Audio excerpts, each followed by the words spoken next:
Section 1. You will hear a woman phoning the local council about an abandoned vehicle. First, you have some time to look at questions 1 to 6 on page 128.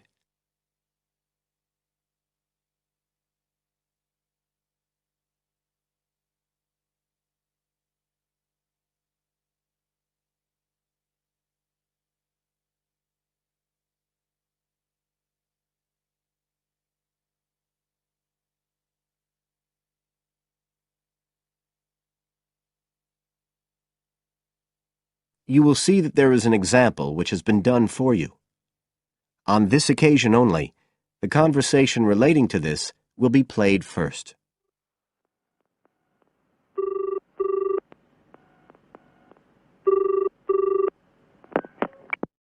Environmental Health Department, Paul speaking. Oh, hello. I wanted to report a vehicle that's been left parked near where I live. I think it's been abandoned. I wondered if the council could arrange to get it towed away. Have I got through to the right department? Yes, you have. If I could just take a few details. Your name, please? Mrs. Shefford. Thank you. The caller's name is Mrs. Shefford, so Mrs. Shefford has been written in the space. Now we shall begin. You should answer the questions as you listen, because you will not hear the recording a second time. Listen carefully and answer questions 1 to 6.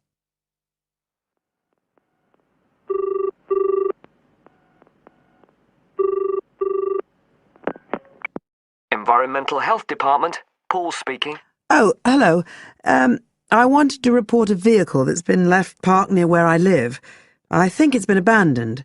I wondered if the council could arrange to get it towed away. Have I got through to the right department? Yes, you have. If I could just take a few details. Your name, please? Mrs. Shefford. Thank you. It's not my vehicle, though. I just thought someone ought to report it. No, that's fine. What I need to do is take some details first, then we can decide what to do about the problem. Oh, I see. So the next thing I need to know is your address. Right, it's 41 Lower Green Street, Yes? Barrowdale. And the postcode's WH4 5JP.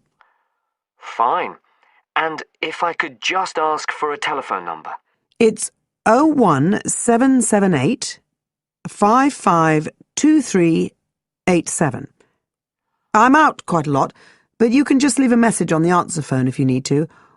Or I could give you my mobile number. That's all right, don't worry. Now, could you tell me a little more about this vehicle? You say it's been abandoned. Well, it certainly looks like it. Can you give me an idea of where it is? Yes, it's near the main road that goes through Barrowdale. Is that the A69? Yes, that's right. Now, there's the primary school just towards the end of the village, and then next to that, next to the children's playground, there's a field, and it's in there. Oh. I wonder how it got in there. Well, there's a gate to allow farm machinery in and out. I thought something ought to be done about it. The children from the school might start playing in the vehicle and lock themselves in or something. Yes, you were quite right to report it. And what type of vehicle are we talking about here? It's a van, actually. You know, the sort with just a couple of little windows at the back. Right.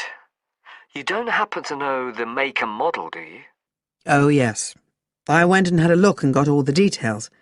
I thought you might need them. I'm surprised the school hasn't contacted you about it. Anyway, I wrote the details down. Right. It's a Catala, and the models are Flyer 2000. Is that Flyer? That's right. Very good. And the colour? Well, it's not all that easy to see because it's absolutely filthy. And actually, it looks as if it's had a paint job at some stage. It's blue, but you can just see white underneath where it's been scratched. Right.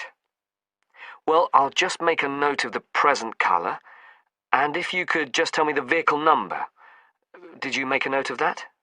Oh, yes. It's S322GEC. Okay. Before you hear the rest of the conversation, you have some time to look at questions 7 to 10 on page 128.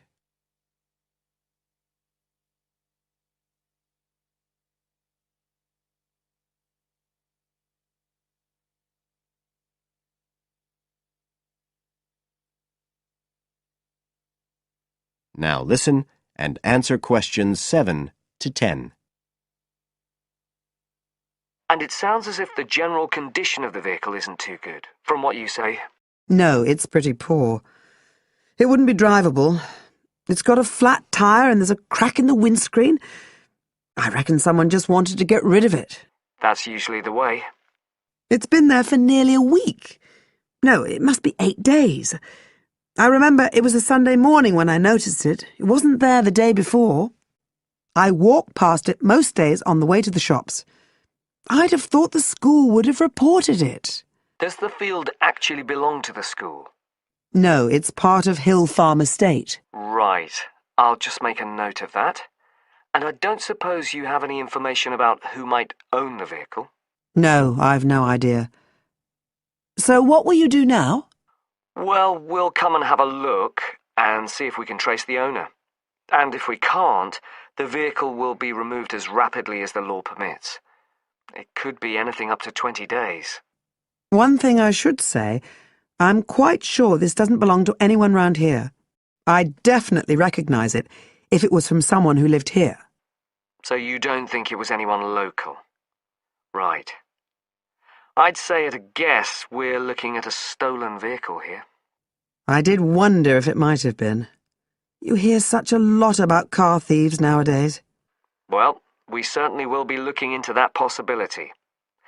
Anyway, thank you for contacting us, Mrs. Shefford, and we'll keep you informed of what happens.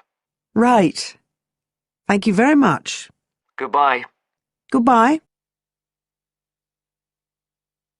That is the end of section 1. You now have half a minute to check your answers.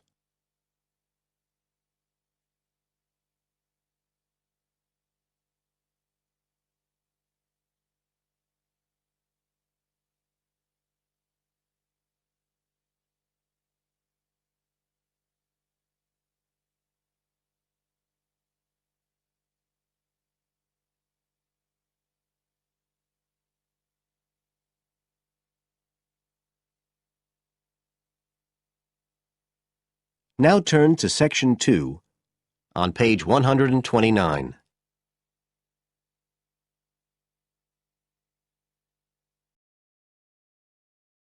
Section 2.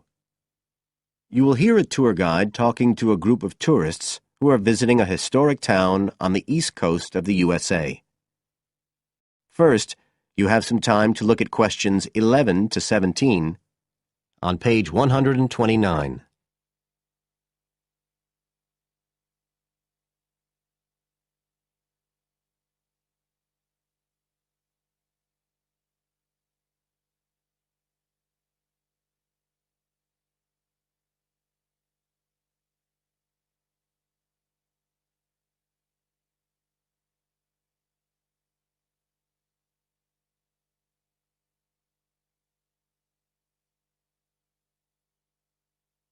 Now listen carefully and answer questions 11 to 17. Right. So here we are in Fairhaven, and we have a couple of hours to spend in this historic center before we carry on to our motel. And as you'll know from the itinerary of our trip, we're visiting Fairhaven because of its historical links with a man called Manjiro Nakahama. So I'll begin by giving you a brief overview of his life, and then you can explore the town at your leisure. Well, Manjiro Nakahama, as he was then known, was born in 1827 in a village by the sea in what is now Toshoshimazu in Japan. And like many people in that town, he became a fisherman when he was just a youngster. One day in 1841, when he was just 14 years old, he and some others were fishing far off the coast of Japan when they were caught in a storm and shipwrecked on a small deserted island. They had to wait for 6 months before they were rescued by an American whale ship that had stopped at the island by chance. 4 of the 5 Japanese were put ashore in Hawaii, but Manjiro had become friends with the captain, William Whitfield, who came from the town of Fairhaven, where we are now, and he chose to remain aboard and to return with the boat to the USA. So Manjiro unwittingly became the first Japanese ever to set foot on American soil. He came back right here to Fairhaven with Whitfield and stayed with the Whitfield family, who paid for his education here in the town. He studied mathematics and geography, as well as shipbuilding and navigation. But he missed his mother and his own country, and eventually he went back to Japan, where he had a responsible position as a university teacher and also served an invaluable role as interpreter during the initiation of relations between Japan and the United States in the middle of the 19th century.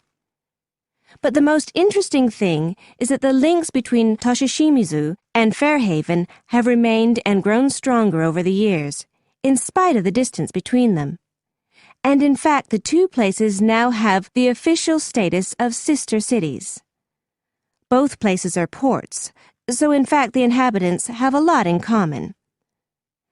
There have been a number of visits by the inhabitants of Toshishimizu, in particular at the time of the festival, which is held every 2 years here in Fairhaven to celebrate the life and achievements of John Manjiro. It takes place in the fall, and there's an ever-growing program including drumming, singing, martial arts, and stalls selling Japanese and American food. So if you're going to be in the region around then, it's really worth a visit. Before you hear the rest of the talk, you have some time to look at questions 18 to 20 on page 129.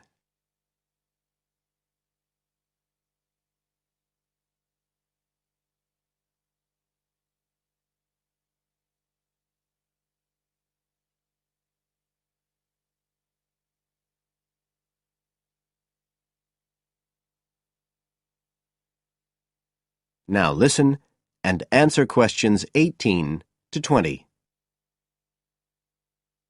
Now, many of the buildings that Manjiro Nakahama knew in Fairhaven are still standing today. And so if you'd just like to hand round some copies of this map, I'll suggest the best route to follow to see them. Okay, so if you look at the bottom of the map, you can see the Millicent Library, and that's where we are now. Now, to follow the John Manjiro Trail, you go out of here along Center Street and then head up Main Street until you get to Pilgrim Avenue. Go down there and turn right at the end. Go straight on, and just on the corner with Oxford Street, you'll see a 2-story house. This is the Whitfield family house, and this is where Manjiro first stayed when he came to Fairhaven. It's still a private residence, so please respect the owner's privacy. Okay, now if you carry on along Oxford Street, then turn left at the end, you'll come to North Street, and about halfway down there is what's known as Old Oxford School. This was the very same school that Manjiro attended when he lived here. It was considered to be the best school in town because of the quality of the building. Unusually, it was built of stone, and the quality of the teaching. Nowadays, it's usually closed, except on special occasions. Go on to the end of North Street and turn the corner onto Adams Street. If you follow the road down back towards the library, you go round a couple of sharp bends, and on the second of these, you can see the School of Navigation, which Manjiro also attended. And if you follow the road on, you'll soon find yourself back here at the library. And I'd suggest you spend some time looking around that too, if you have any time left. Right. Now, does anyone have any questions? That is the end of section 2. You now have half a minute to check your answers.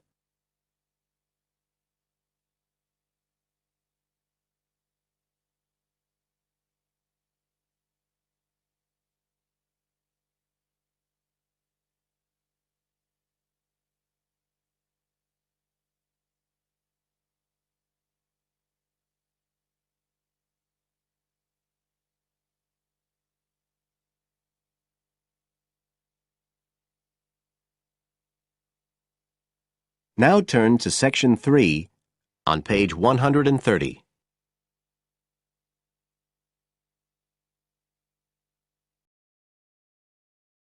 Section 3. You will hear part of an interview between Dr. Hilsden, a member of staff on a fashion design course, and a student, Julia, who is applying to do the course.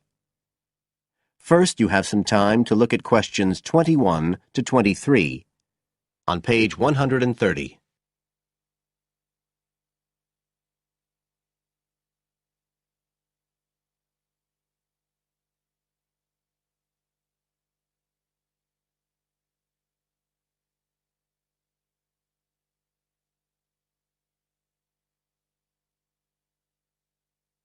Now listen carefully and answer questions 21 to 23. Right, Julia. So, from your CV and portfolio, and what you've already told me, you seem to be very much the sort of person we're looking for on the postgraduate course. So tell me, you finished your fashion design course in London 4 years ago. Did you think of carrying straight on and doing a higher degree at the time? Yes, but there were financial pressures. So I ended up working in the retail industry, as you can see from my CV. And actually, it was a very useful experience. In what way? Well, I was lucky to get the job with Fashion Now. They're a big store. And one of my priorities was to get as much experience as possible in different areas. So that was good because I had the chance to work in lots of different departments. And having direct contact with the customers meant I was able to see how they reacted to innovation, to new fashion ideas. Because with Fashion Now, a designer might show something in New York or Milan, and there'll be something similar in the shop within weeks. So that was probably the most useful thing for me. Right. And so what's made you decide to do a postgraduate course now? Well, while I enjoyed working at Fashion Now, and I learned a lot there, I felt, the way forward would have been to develop my managerial skills, rather than my skills in fashion design, and I'm not sure that's what I want to do. Yes. When I was doing my degree in London, I'd been interested in women's wear, but I know that there's been a lot of work done in areas like new fabric construction. And though I'm not intending to go too deeply into the technology, I'd be very interested in looking at how new fabrics could be used in children's wear. So I'd like the chance to pursue that line. Yes, good. And are you at all concerned about what it's going to be like coming back into an academic context after being away from it for several years? No, I'm looking forward to it. But I'm basically more interested in the application than the theory. Or at least that's what I've found so far, and I'm hoping the course will give me the contacts and skills I need eventually to set up my own enterprise. I'm particularly interested by the overseas links that the department has. Yes, many of our students look overseas or to international companies for sponsorship of their projects. You now have some time to look at questions 24 to 30 on pages 130 and 131.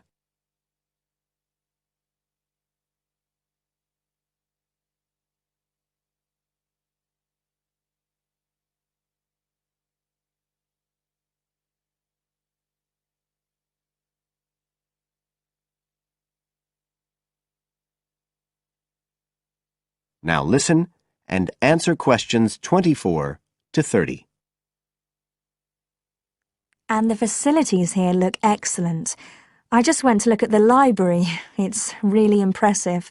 There's so much room compared with the one at my old university. Yes, most students find it's a good place to study.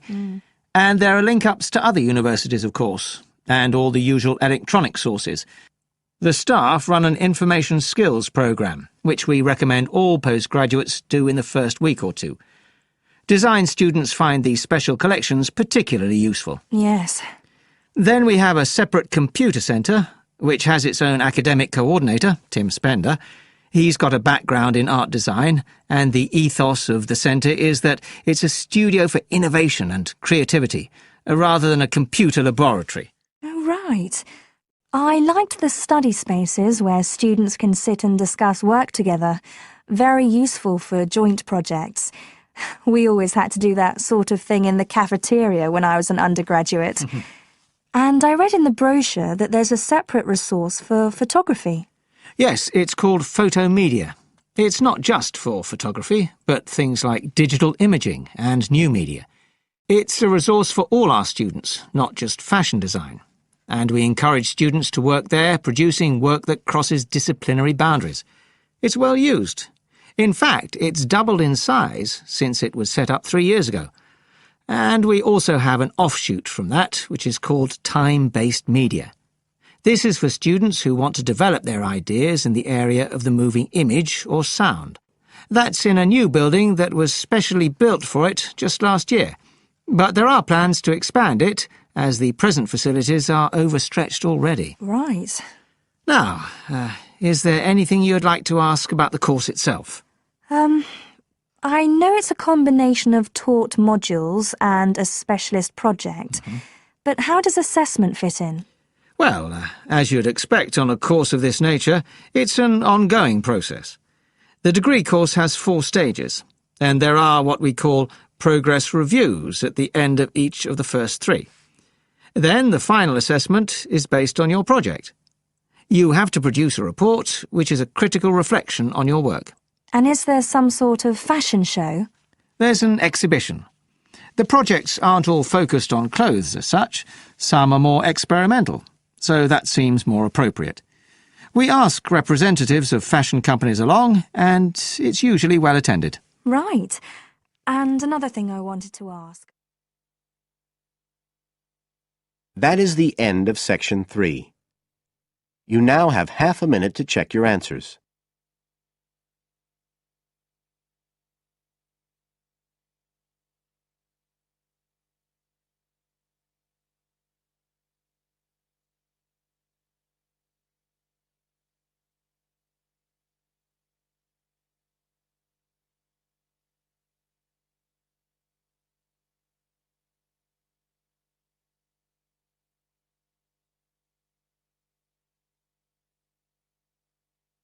Now turn to section 4, on page 131.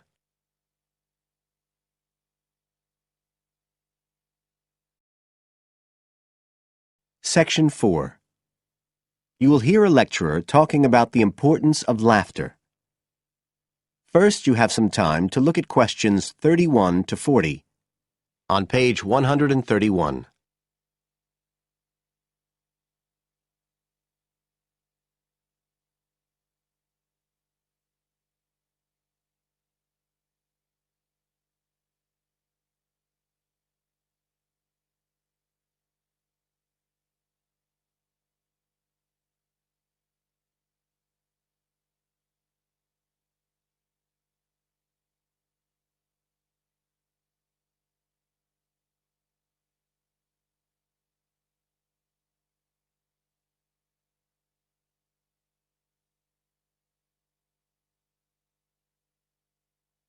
Now listen carefully and answer questions 31 to 40.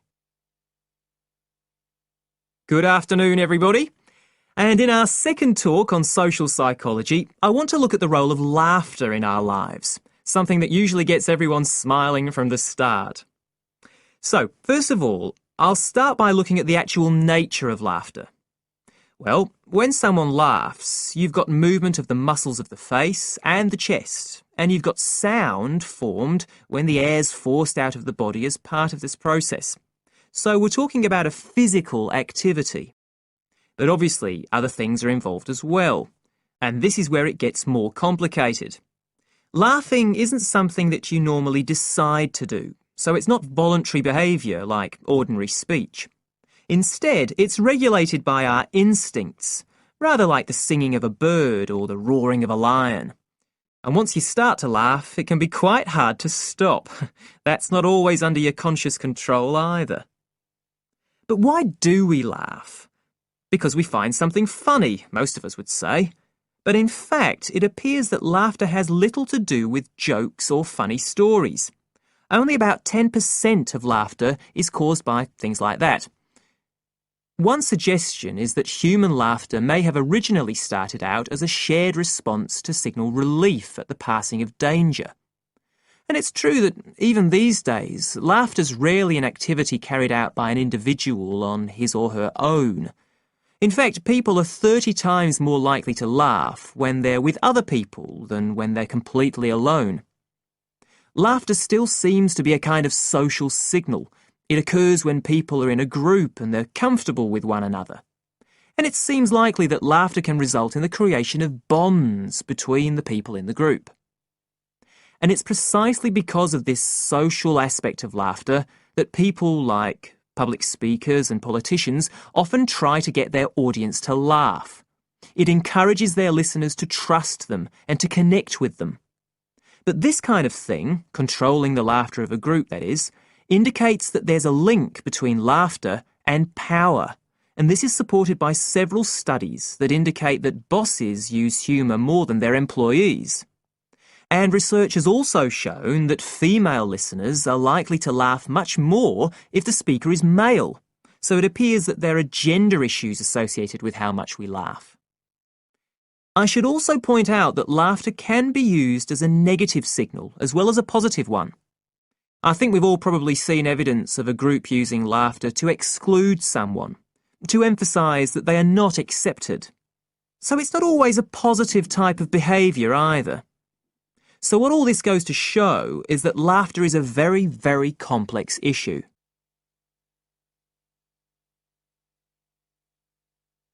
It does appear, however, that laughter has definite benefits.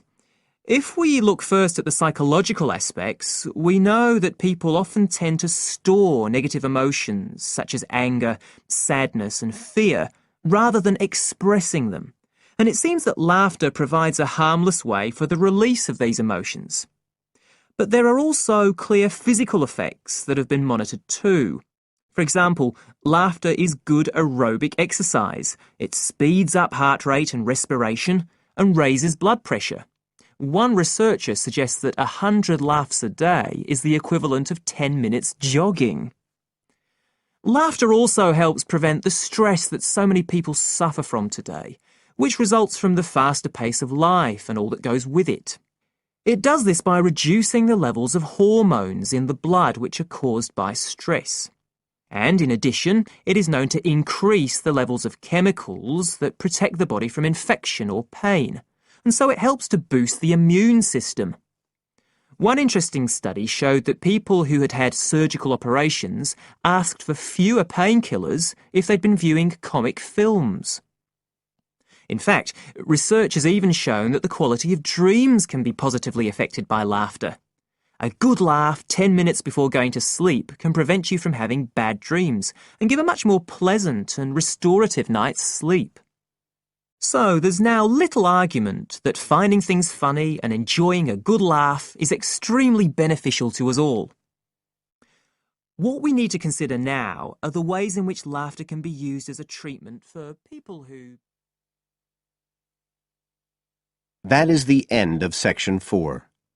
You now have half a minute to check your answers.